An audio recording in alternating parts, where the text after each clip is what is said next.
Namo tassa bhagavato arahato samma sambuddhassa. Namo tassa bhagavato arahato samma sambuddhassa. Namo tassa bhagavato arahato samma sambuddhassa.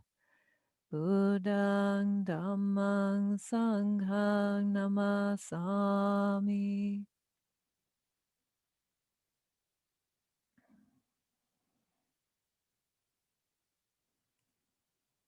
Good evening, everyone. So nice to see you.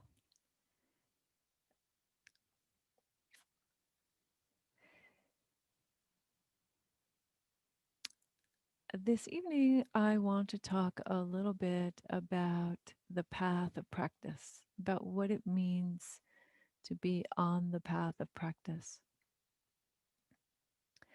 Part of this is based on a suggestion by Ayya because I recently had my third or fourth ordination, depending on how you count them, and became a bhikkhuni in the Theravada just not quite 2 months ago now. The time flies, huh? And I was suggesting that maybe it would be a good time to talk a little bit about my path. And I thought, well, I'm happy to talk about the path. And in there, I'll say some things about how it's been for me.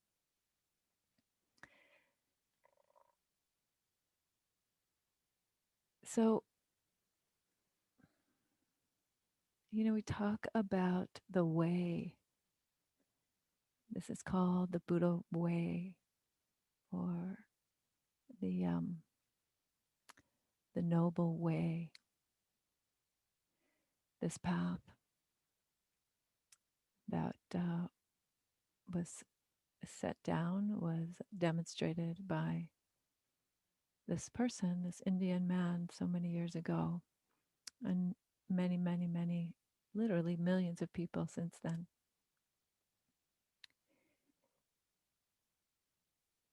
But the way, or we sometimes, there are all these various words for it: the path, the way, the Dhamma.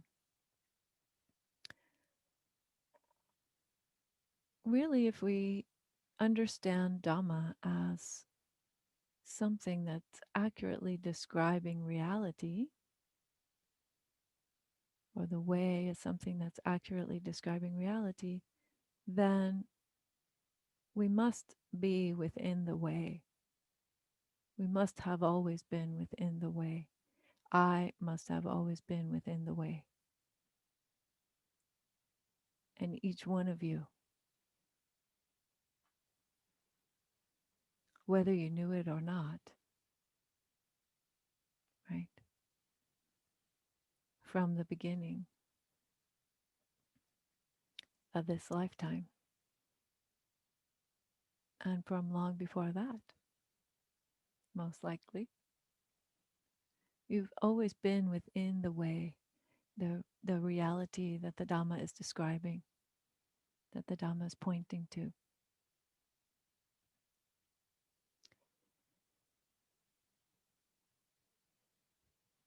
And yet, so from that perspective, you can say all things are the way. Literally, all things, including objects and places and people and animals and so on. And yet there is something that there is a particular path, right? The Buddha had to come forth with some kind of teaching of a path that he discovered, because just any old way wouldn't do, right?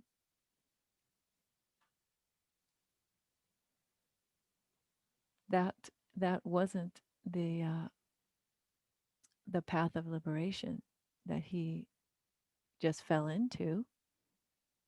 that life that he had before becoming the Buddha. He actually had to discover a particular way. So within the way that is all things, there's also the way of specific, specifically Buddhist way, a specific path, a specific, you could say, framework of intention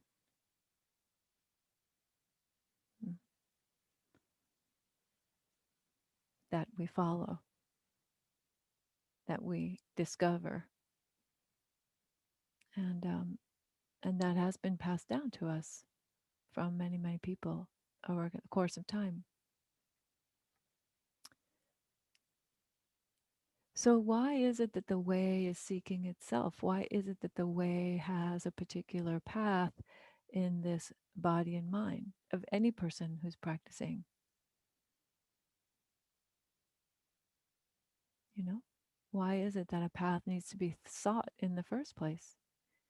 Well, if we look at the way the Buddha described it, and I think if I look at my personal experience, and perhaps you can check in with yours, what you find out is that when you're living not aligned to the way of liberation, that's a very painful way. That's a very painful form of life. For me, anyway, it was like that.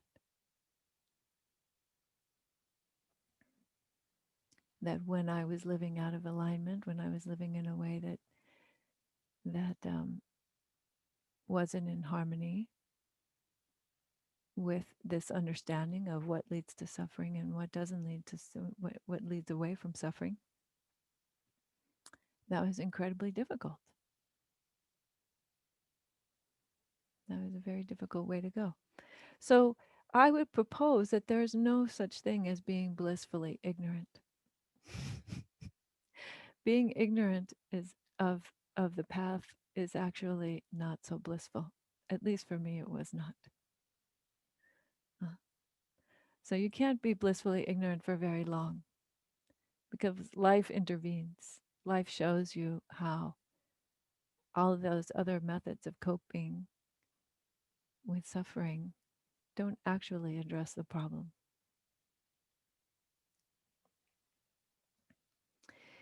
But to give it a little bit more shape, I thought that I would talk to you about a particular sutta, of course, because that's what we do.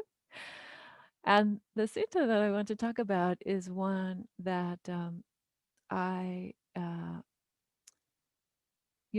when you're ordained, sometimes people would be asked, the person who's being ordained would be asked to give a quote from the Buddha that, a quote from the suttas that feels particularly close to their practice. And rather than a particular quote, I picked a sutta instead. And then because I've been dabbling in watercolors for about a year and a half, then what I did was I depicted the sutta and made copies, had copies made of the watercolor painting for the folks who came to do the the ordination. So this is a painting, a watercolor. This is a copy actually of a watercolor painting that I did of a royal bull elephant.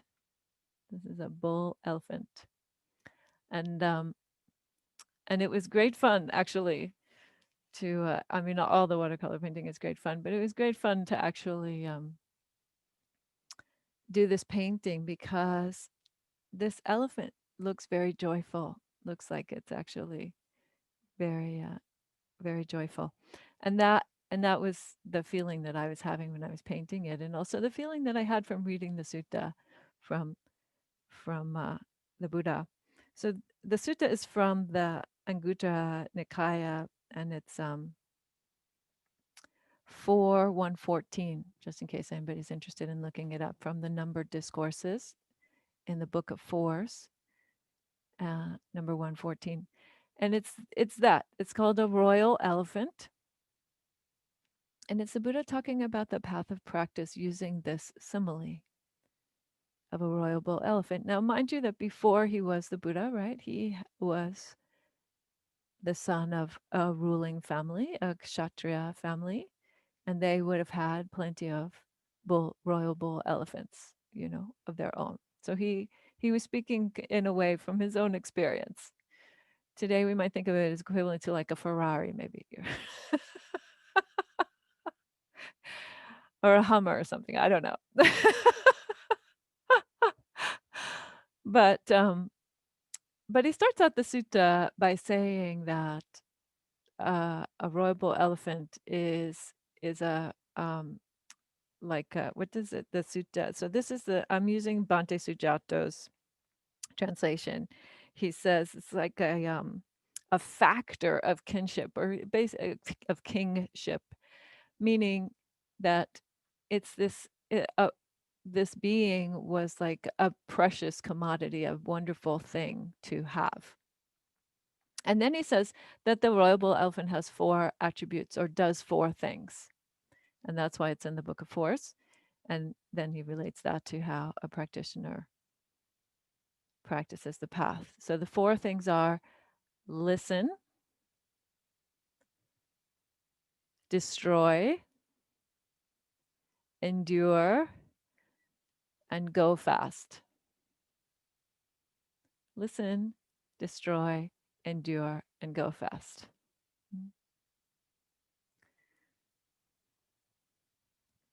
So the path starts by listening.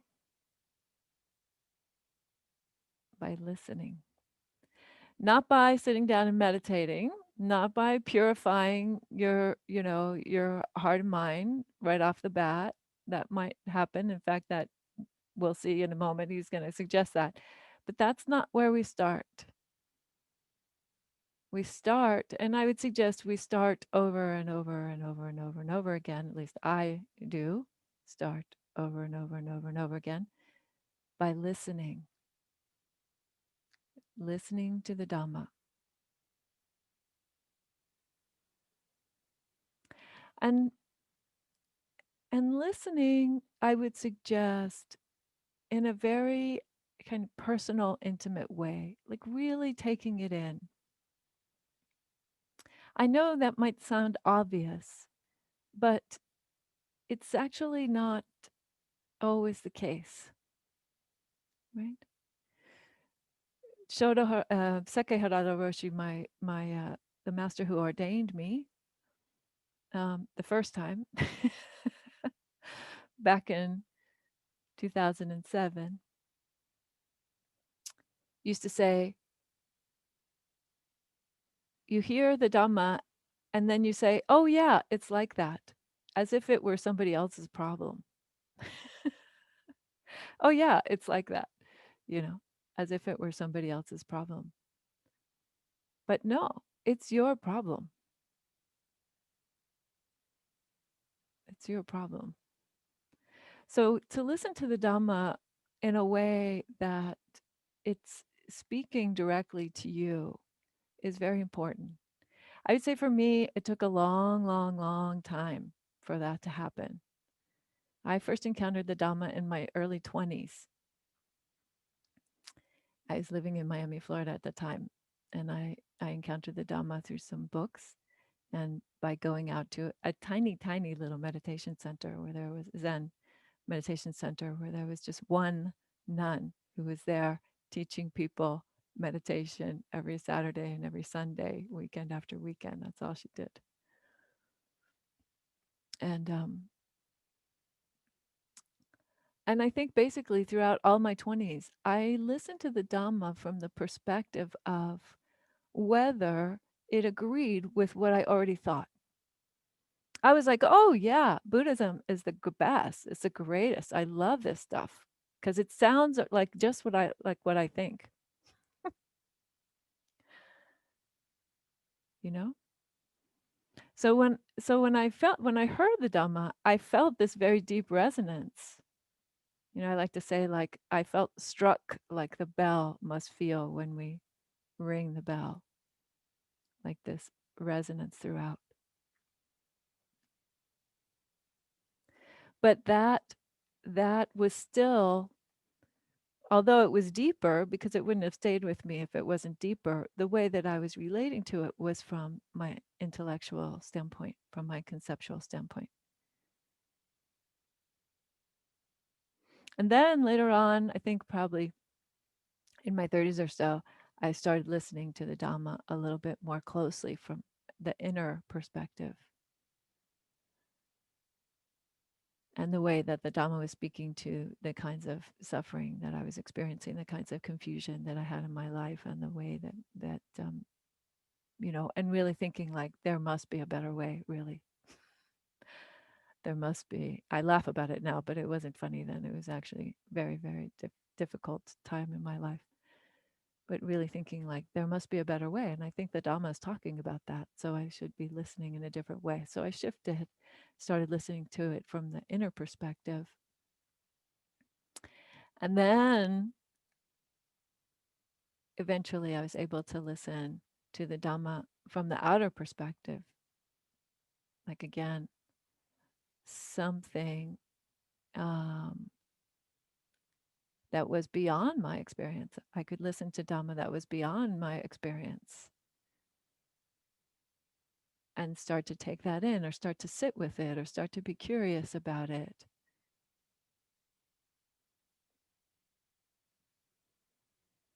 And that, I think, is an important skill on the path, to be able to sit with a teaching that is not within the scope of your experience, is not within the realm of something that you can understand, that you can wrap your mind around. Because without that ability, without that fundamental openness to something outside your experience, then you can't really experience, I think you can't really find the depths of the Dhamma. You know, it'll always be kind of at the surface of the waves of the ocean rather than going into something deeper.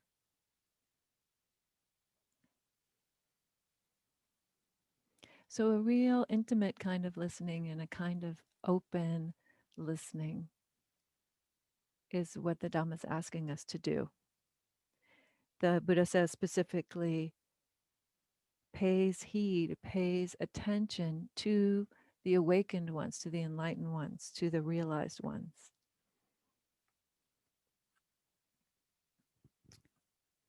He says, relating this to both the elephant and to the practitioner, engages wholeheartedly whether or not it has done this before, engages wholeheartedly with what the trainer asks it to do, the elephant, whether or not it's been there before.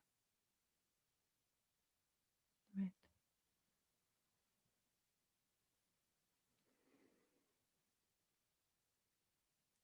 Because ultimately, then, that inner and that outer listening can start to integrate, can start to bring forth a kind of experience of how we are in the way, how we are an expression of the way. But then the next thing is destroys. So, what about destroys? The Buddha, it's always interesting to me the times when he chooses to use this kind of very assertive language, this kind of very energized language. So for the bull elephant, he says the bull elephant goes into battle and destroys. But for the practitioner, he says, what is it that we need to destroy? We need to destroy unwholesome states. We need to not tolerate, specifically, he says, not tolerate unskillful, unwholesome states in ourselves, in our own minds. So that's where we get to the purification, the so-called purification of the mind. Is how it's usually talked about in the Theravada, and it also talking about sila, right? Talking about ethics or virtue or morality, however you want to translate that word, Pali word sila.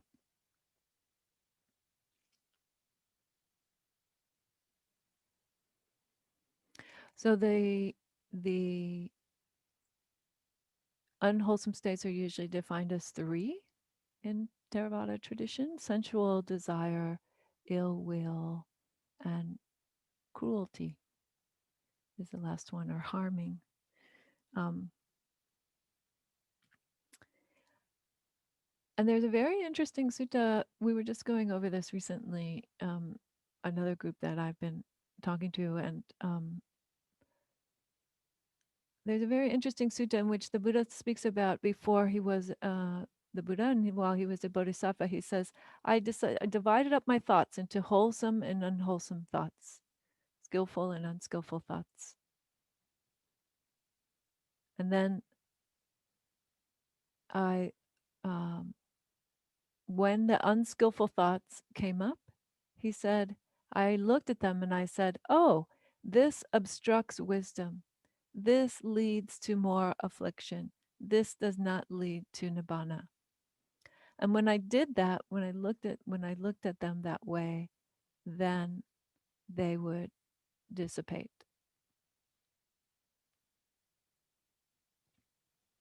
And what I love about that statement isn't so much the dissipation part, because I think that he he you know probably did that many, many times, right? That's why he's telling us about it. He did that many, many times. It didn't just happen once. So that's why it's a part of, that's why it was one of his teachings. But the interesting and the heartwarming part for me is what I hear in that is the Buddha actually reminding himself of his intention to wake up over and over and over again. So he'd have these unskillful thoughts and he'd see this unskillful thoughts in the mind and he'd go, oh, no, no, wait a minute, wait a minute. That's not where I want to go. I want to go this way. I don't want to go that way. But he had to do that, right? Even the Buddha himself had these thoughts, lots of unskillful thoughts, and went through this process, thoughts of cruelty, thoughts of ill will, thoughts of sensual desire, and had to go through this process of discernment of what's present in the mind. And he says in that sutta, as you all probably have heard more than once, whatever one frequently thinks, that becomes the inclination of the mind, right? So, how do you know what you frequently think? You have to be around to discern that. You have to have a kind of continuity of practice where you're seeing, oh, and then I was thinking this and I was thinking that again, and I'm still on that pattern and I'm still mad at that person or whatever's going on, right? There's a certain continuity of the discernment there. And then this, again, turning toward the intention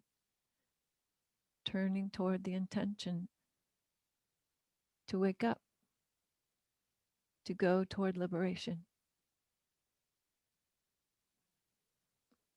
Mm. And part of the problem that I think that happens, at least for me, what often used to happen is that I felt pretty justified in my unwholesome states, right? I think, oh, I have a good reason to be mad at that person, or I have a good reason to want, whatever thing it is that I want,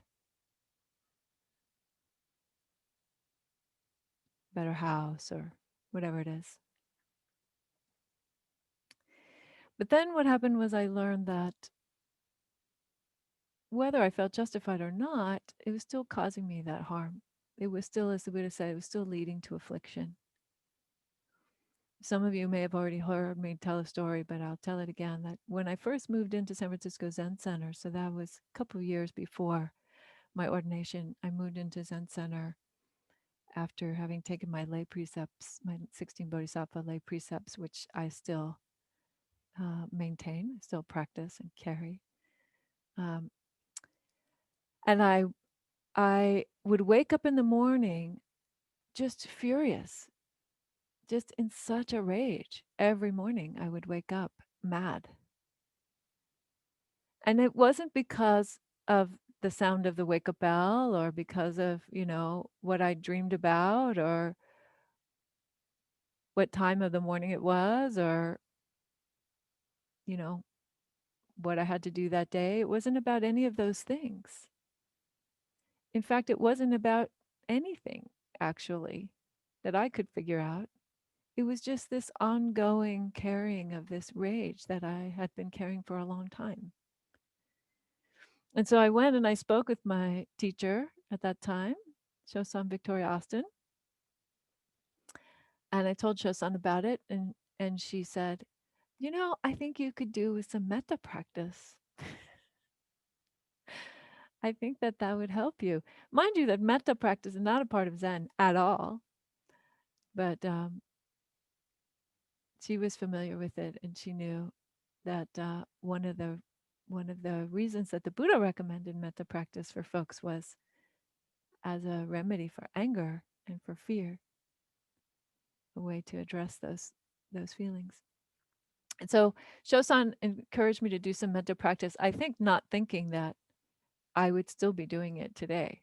So I've been doing metta practice pretty much almost every day, I would say, for the last 15 years or so.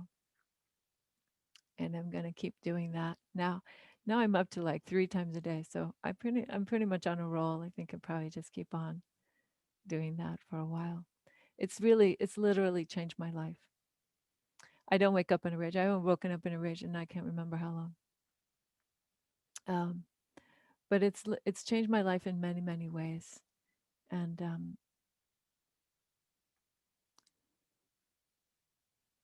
the Buddha thought very highly of metta practice. He in various places in the suttas he mentions metta practice as being one of the most beneficial practices we can do. Um, there's a sutta that we were reading over during the Vasa. We were studying this book by Bhikkhu Bodhi on communal harmony, and there's a sutta in which he says, um,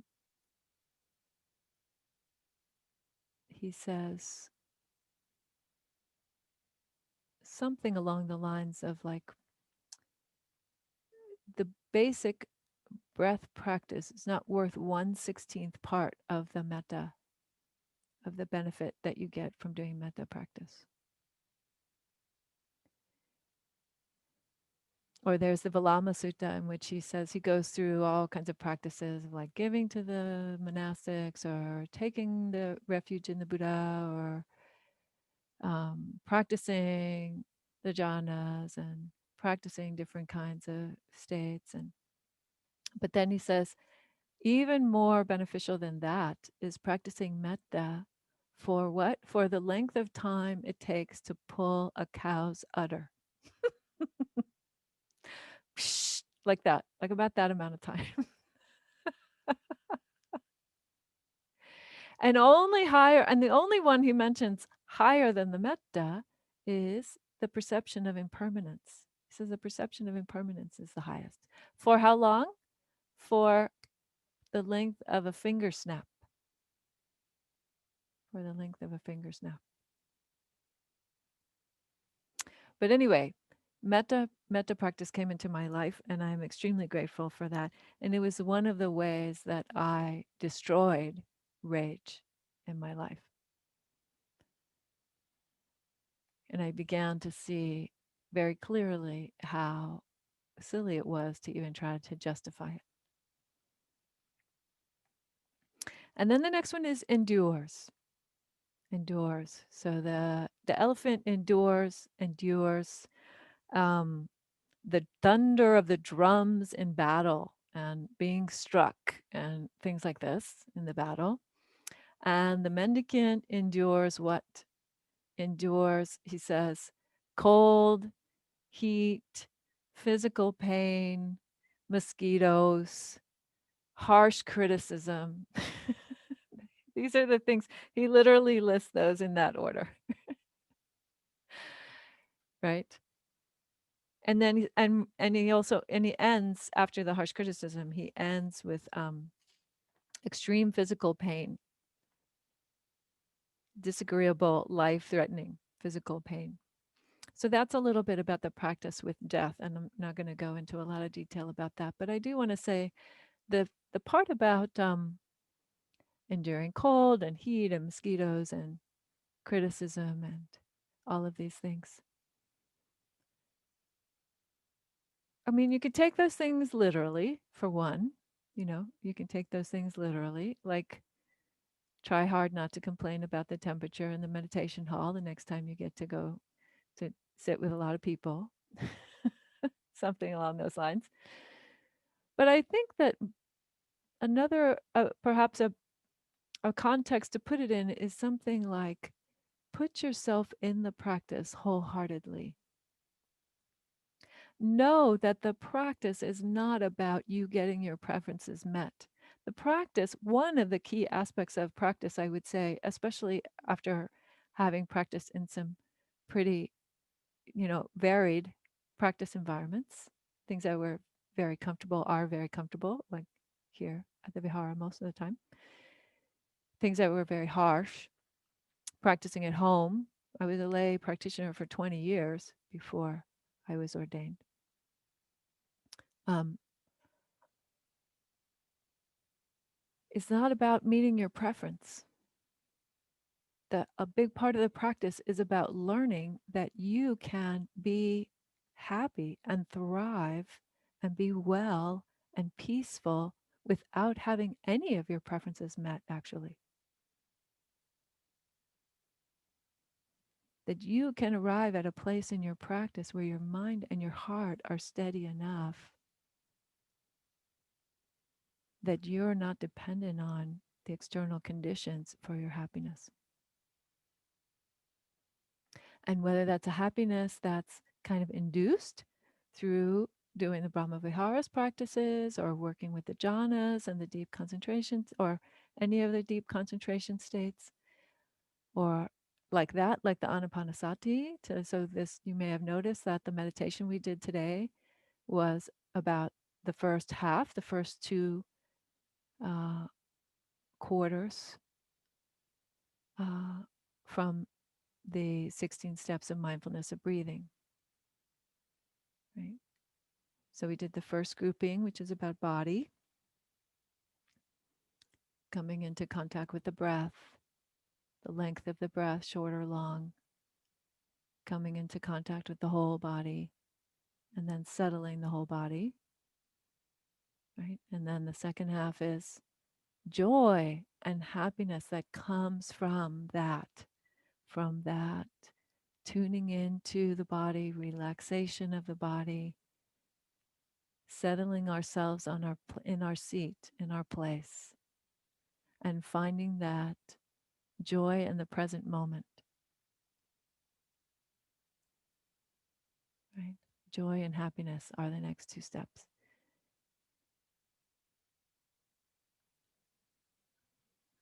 And then observing the mind and settling the mind. Also,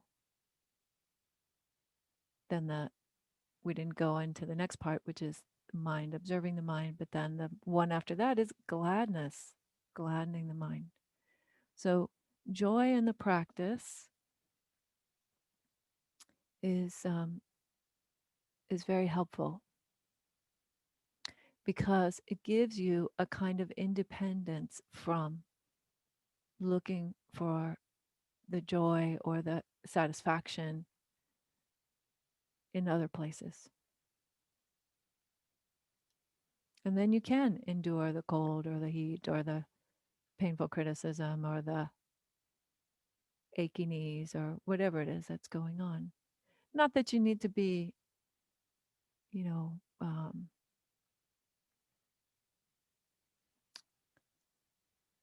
not that you need to be making an ascetic practice out of it either, right?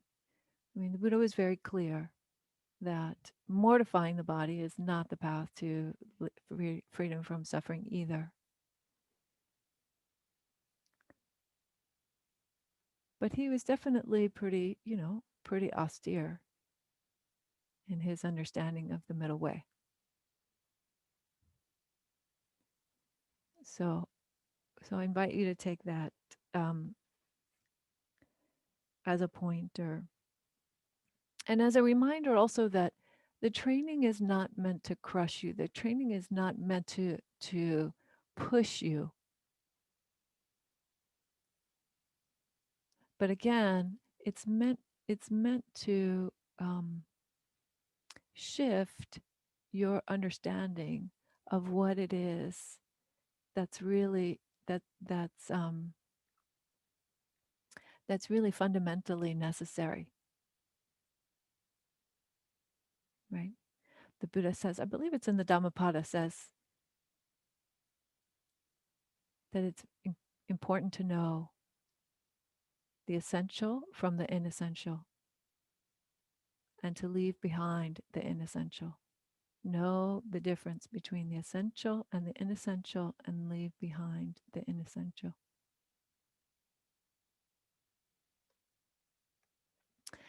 And then finally, goes fast. So in the case of the elephant goes quickly to wherever the trainer sends it. The Buddha says, go swiftly in the direction they've never gone before.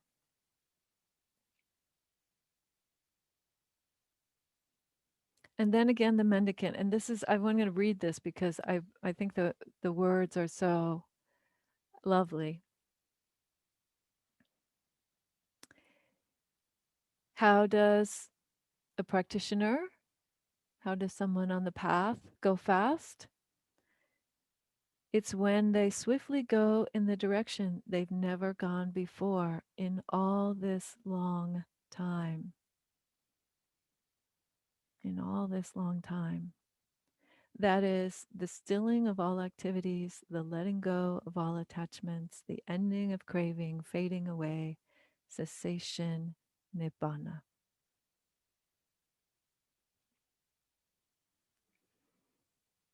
So to go toward a place or an experience to which we've never gone before, immediately what that brings up for me is courage. Over and over again in my personal experience, the path has asked me to have the courage to just keep going, but certainly the courage to keep going in a direction where things are unfolding in ways that I don't know where what will happen, in ways that I can't predict. The courage to open to a kind of experience that is completely new. The courage to look at the gap between my ideal and my actual, right?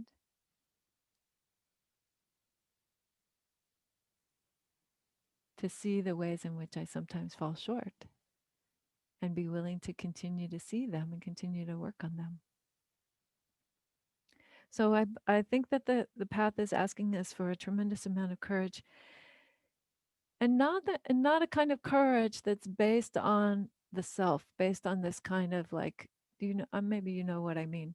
Not a kind of courage that is based on building yourself up, but a kind of the other kind of courage, like the courage toward a kind of vulnerability or a kind of openness. And to give you an example for this, I hope is an example that will make sense. I want to tell you a little story briefly because it's almost time for Q&A. It looks like we're going to run past the 8 o'clock, folks. I'm sorry. It's okay. I hope, yes. I'm going to tell you briefly a little story about when I was training in Japan. So I did the first 2 years of my training after ordination there in Japan. And I was out on alms collection. It's called takuhatsu in Japanese. And we would go out. So I lived at the monastery, which is the main temple. And then there were 27 or 29, I forget, little sub temples in these different rural towns in Japan, in this part of Japan that they call the backside of the main island. And so we were in this little town, and it was unusual in that it was like one main road, but then it kind of it was like an octopus. It was like one road, but then it had all these kind of arms and like curved directions. It didn't have straight, lines. And that was good for me because I have still to this day not a very good sense of direction. So I had a tendency to get lost on Takuhatsu. But I was just going to walk this main road and then go down the little tentacles and then come back, and I wouldn't be able to get lost or, in some cul-de-sac somewhere or something. And we were in this little town, and it must have been like a weekday because nobody was coming to the door. So we went literally door to door and chanted the Heart Sutra. We would ring the bell, and I didn't bring the handbell. That would have been fun to show you too. It's all about show and tell today. But anyway, I had a little handbell that would ring. So you have one hand in Anjali is what we call it in Theravada, or Gasho in Japanese, and then the handbell in the other hand. And anyway, I'm walking down and I'm ringing my bell and I'm going and chanting at the doors, and nobody's home apparently. So I just really started to like enjoy the day. It was a beautiful autumn day, pretty sunny, not too cold. And I'm walking along here in, rural Japan. And I'm listening to the sound of my bell and feeling my feet walking. We had these very, very thin sandals that we've weaved by hand because that's part of the gig. And so I'm feeling my feet walking on the road and listening to the bell and seeing this beautiful sunlight and the smell and the kind of taste of autumn air. It's all great. And there I'm walking along. And to my right, I turn to my right, and there's a rice paddy there. Now, okay, it's Japan. It's rural Japan, which means there are rice paddies everywhere. Literally. Like people have a small tiny patch of, yard, and half of their yard is a rice paddy. That's how they do it. So, I've seen at this point, in my second year in Japan, probably thousands of rice paddies. But I turned to my right and I looked at the rice paddy, and it was the most gorgeous thing I'd ever seen. It was like the face of the most beautiful person on earth, or whatever kind of metaphor you want to use. I literally stopped in my tracks and had to like look at this beautiful rice paddy, and the breeze was blowing. So, rice grows in these like tall, thin stalks, and the rice is at the top, and so the stalks kind of sway in the wind. And so the rice is swaying in the wind, and there are all these different shades of green, like a citron green and a deep green and like almost a yellow, golden yellow. And the sunlight is the dappled sunlight, and there's they sit in water. The rice paddies, they sit in water, so that the sunlight is bouncing up off the water, and there's all these little shiny things, and it was absolutely stunningly gorgeous.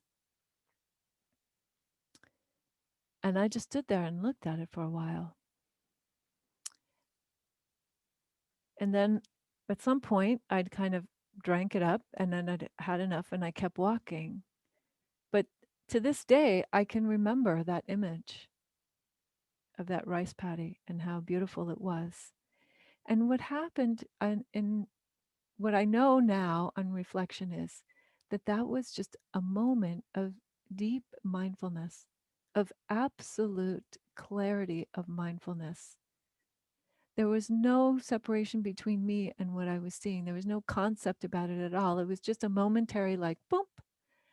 And the mindfulness was strong enough that the beauty of what was already there was clear.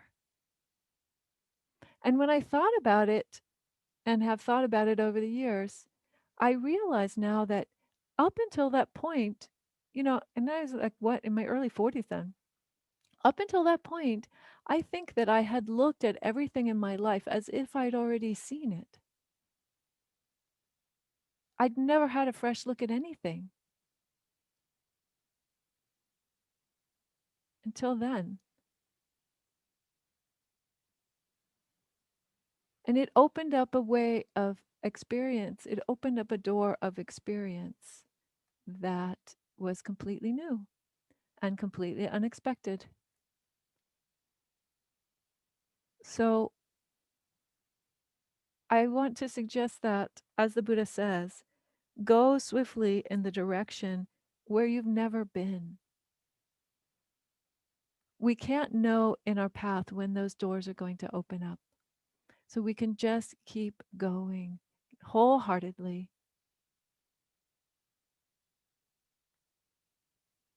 whole bodily, and keep and stay on the path, knowing that it is completely within us. It is completely around us. It's just a matter of the discovery. If we will listen, destroy, endure, and go there. Thank you, everyone.